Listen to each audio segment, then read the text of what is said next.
Paramakalani school. In the school, I study English medium also there, Tamil medium also there. School and I used to if I ride the cycle. Nowadays all buses are available, so they used to go by buses. Paramakalani school தான் படித்தேன். இப்போ வந்து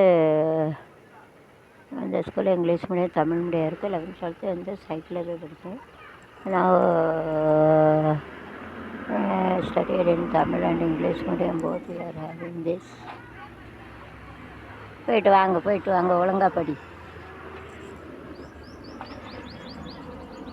ஓட. இந்த ஸ்கூலில் தான்டா நான் படித்தேன். பரம ஸ்கூல் இருக்குல்ல, இந்த ஸ்கூலில் தான் நான் படித்தேன். இந்த ஸ்கூலில் தான் படித்தேன். வந்து சைக்கிளில் போய் படித்தேன். இப்போ பஸ் வருதுல்ல, அப்போ சைக்கிளில் போய் படித்தேன். நான் சைக்கிளில் தான் போய் படிக்க முடியும். ஒரு மைல் சைக்கிள் ஓட்டுவேன். போகிறதுக்கு 1 மைல், வரதுக்கு 1 மைல், 2 மைல் சைக்கிள் ஓட்டி அப்போ படித்தேன். அவ்வளோ கஷ்டப்பட்டு படித்தேன். ஒரு புண்ணியம் எல்லாம் போய்ட்டு நிச்சயம்.